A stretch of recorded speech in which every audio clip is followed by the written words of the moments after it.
गुरु मंत्रो मुखे यस्य तस्य सिद्धि न अन्यथा गुरु लाभात सर्व लाभो गुरु ही नस्तु बालिशा। अर्थात शिवजी पार्वती जी से कहते हैं, हे प्रिय, जिनके मुख में गुरु मंत्र है उनको दैविक, भौतिक और आध्यात्मिक सभी प्रकार के लाभ होते हैं। जिनको गुरु दीक्षा मिलती है और माला पर गुरु दीक्षा का मंत्र जप करते हुए सत्कर्म करते हैं, उसका फल 1000 गुना हो जाता है। गुरु मंत्र लिए हुए की दुर्गति नहीं होती। नमस्कार साथियों, आपका मंत्रों की दुनिया में हार्दिक स्वागत है। और आज बात करेंगे आपके सवालों की। एक से बढ़कर एक आपने प्रश्न किए हैं। गुरु मंत्र से संबंधित प्रश्न हैं, आरती से संबंधित प्रश्न किए हैं। अपने ज्ञानानुसार मैं आपको आज उत्तर देने का प्रयास करूंगा। पहला प्रश्न है, गुरु मंत्र क्या होता है, इसको गुप्त क्यों रखा जाता है? गुरु मंत्र गुरु आज्ञा से प्राप्त दिव्य मंत्र होता है, जिसका गुरु आज्ञा अनुसार आपको जाप करना चाहिए। गुरु मंत्र गुप्त रखने के बहुत से कारण हैं। जब गुरु साधक को कोई मंत्र देता है तब वह उसकी क्षमता को ध्यान में रखकर मंत्र देता है, क्योंकि वह मंत्र उसके द्वारा जपा होता है तो उस मंत्र में गुरु की शक्ति रहती है।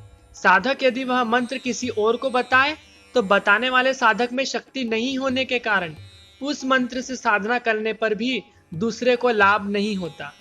दूसरी ओर अयोग्य पद्धति से मंत्रोच्चारण करने पर दूसरे की हानि भी हो सकती है। दूसरी मुख्य बात यह है कि जो बात आपको गुप्त रखने के लिए कही जाए वह आपको हमेशा ध्यान रहेगी। जैसे कि किसी ने आपको बोला कि यह बात किसी दूसरे को बताना मत, तो आपको वह बात हमेशा याद रहेगी कि मुझे यह बात किसी को नहीं बतानी, मुझे यह बात किसी को नहीं बताना। इस प्रकार मंत्र को आपको गुप्त रखने को कहा जाएगा तो मंत्र साधना ज्यादा होगी। मतलब आपको बार बार इस मंत्र को किसी को नहीं बताना, मुझे इस मंत्र को किसी को नहीं बताना, यह भाव उत्पन्न होगा तो जो मंत्र है उसका उच्चारण आप ज्यादा बार कर पाएंगे, तो मंत्र साधना ज्यादा होगी। अगला प्रश्न है, साधारण मंत्र और गुरु मंत्र में कौन सा मंत्र ज्यादा कारगर है? एक लाइन में कहना चाहूंगा, गुरु मंत्र। कैसे, बताता हूं। जिस प्रकार मूर्तिकार द्वारा बनाई गई कोई भी मूर्त जब तक मंत्रों के माध्यम से अभिमंत्रित नहीं हो जाती तब तक वह केवल मूर्ति ही रहती है, उसमें ऊर्जा का प्रवाह नहीं होता। ठीक इसी प्रकार साधारण मंत्र में उस विचित्र शक्ति को उजागर करने की क्षमता सिर्फ और सिर्फ गुरु में होती है और गुरु मंत्र की शक्ति को बढ़ा देते, या यूं कहें कि गुरु द्वारा प्रदत्त मंत्र शक्तिशाली हो जाता है। गुरु मंत्र का महत्व हमें समझकर लेना चाहिए। अगला प्रश्न है, वैष्णवी अपराजिता स्तोत्र किस शास्त्र या किस वेद से लिया गया है और इसकी हम साधना कैसे करें? हमने बहुत से चैनलों पर देखा लेकिन संतुष्टि नहीं हुई। तो देखिए, जो वैष्णवी अपराजिता स्तोत्र है वह स्कंद पुराण के महेश्वर खंड से लिया गया है और इसकी जो आपको साधना है मैं आपको जल्द ही एक वीडियो के माध्यम से बता दूंगा। थोड़ी सी कठिन होगी लेकिन आपको 100% इसका लाभ जरूर से मिलेगा। अगला प्रश्न है, क्या गुरु से गुरु मंत्र मांगना चाहिए यदि वो नहीं दे तो देखिए, किसी भी गुरु को आपको फोर्स नहीं करना है कि हमें मंत्र दे दो, मंत्र दे दो। यदि वह मंत्र नहीं दे रहे हैं तो आप में ही कुछ ना कुछ कमी होगी, उस कमी को पूरा कीजिए, खरे उतरिए, तब जाकर गुरु आपकी पात्रता अनुसार आपको मंत्र जरूर दे देंगे, नहीं तो नहीं देंगे। कितना ही आप मस्का लगाओ, नहीं मिलेगा। गुरु मंत्र लेकर किसी का अनिष्ट किया तो क्या गुरु को भी पाप लगेगा? बिल्कुल लगेगा, क्योंकि गुरु को अपने शिष्य को आंकने में गलती हुई होगी, नहीं तो गुरु उन्हें ऐसा मंत्र ही नहीं देंगे जिससे किसी का अनिष्ट हो। अगला प्रश्न है, गुरु मंत्र मिला लेकिन हमारे गुरुजी चल बसे, क्या गुरु मंत्र काम करेगा? हाँ, बिल्कुल करेगा, क्योंकि जब गुरुजी मंत्र देंगे आपको तो उसमें शक्ति डालकर देंगे, जिससे गुरु के चल बसने पर भी ऐसा नहीं होगा। गुरु की शक्ति जो है वो न्यून कभी नहीं होगी, उसका आप जाप करते रहेंगे तो और आप शक्ति बढ़ा रहे। हाँ, अगला प्रश्न है, गुरु मंत्र कहाँ जापना चाहिए? तो जो पहले बात मैं बता दूं, जो गुरु मंत्र है वह भक्ति योग के अंतर्गत आता है, इसलिए 24 घंटे किसी भी स्थान पर आप जाप कर सकते हैं।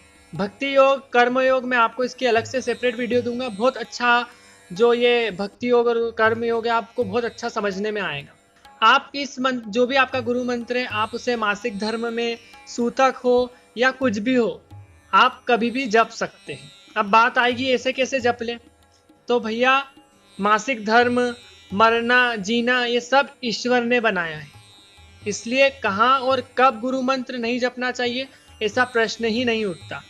ये बात अलग है कि किसी गुरु ने आपको बताया हो, कोई सा बंधन बताया हो, कोई आपको इस मंत्र का जाप इस समय नहीं करना है, तो उसका आपको जरूर से पालन करना है। ये आप बात ध्यान रखिए। अगला प्रश्न है, कभी कभी गुरु मंत्र जाप करने से भी फायदा नहीं होता, क्यों? बहुत सारे लोगों ने ये प्रश्न पूछा है, जो इसका कारण मेन ये है कि आप पर गुरु की श्रद्धा नहीं है, या गुरु द्वारा बताई गई साधना आप नहीं कर रहे, गुरु के बताए हुए गुरु मंत्र का जाप आप नहीं कर रहे, गुरु का अपमान कर रहे, गुरु के बारे में आप किसी दूसरे से बोल रहे हैं कि ये गुरु को तो कुछ नहीं आता, ये मंत्र दे दिया उनने, कुछ नहीं हो रहा।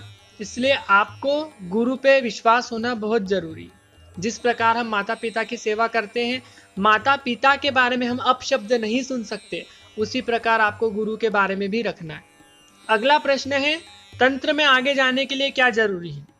3 चीजें बता रहा हूं, गुरु दीक्षा, संयम और आत्मसमर्पण। यह चीजें आप कर लोगे तो आप तंत्र में आगे जा सकते हो। इसके अलावा जो साधक या साधिका उच्च पद पर आना चाहते हैं, तो उन्हें यामल और आगम का जरूर से अध्ययन करना चाहिए। अब यह क्या है तो थोड़ा शॉर्ट में बता देता हूं। वाराही तंत्र जब आप पढ़ेंगे तो उसमें सृष्टि प्रलय देवताओं की पूजा, कार्यों की सिद्धि, पुरुष चरण, षटकर्म, साधन और 4 प्रकार के ध्यान योग का वर्णन है, उससे हम आगम शास्त्र कहते हैं। अगली और यामल किसे कहते हैं? तो जिसमें सृष्टि तत्व, ज्योतिष, नित्य कर्म, सूत्र, वर्ण भेद, युग धर्म का वर्णन है, उसे हम यामल कहते हैं। और जिसमें सृष्टि, लत, मंत्र निर्णय, देवताओं के स्थान, यंत्र निर्णय, तीर्थ, आश्रम, धर्म, ज्योतिष स्थान, व्रत कथा, शौच, स्त्री पुरुष के लक्षण, राजधर्म, दान धर्म, व्यवहार और बहुत सारे आध्यात्मिक विषय हैं, वह तंत्र कहलाता है। अगला प्रश्न है, आगम निगम बखानी तुम शिव पटरानी, इसका क्या मतलब है? हालांकि बहुत से व्यक्ति जानते होंगे, आगम का मतलब एक तंत्र है और निगम जो है वह वेद है।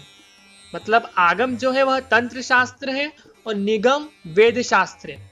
इस लाइन का मतलब है तंत्र शास्त्र और वेद शास्त्र दोनों आपकी महिमा का बखान करते हैं।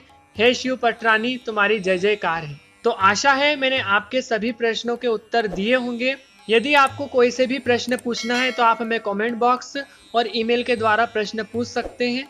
जब तक के लिए हमारे चैनल से जुड़े रहें।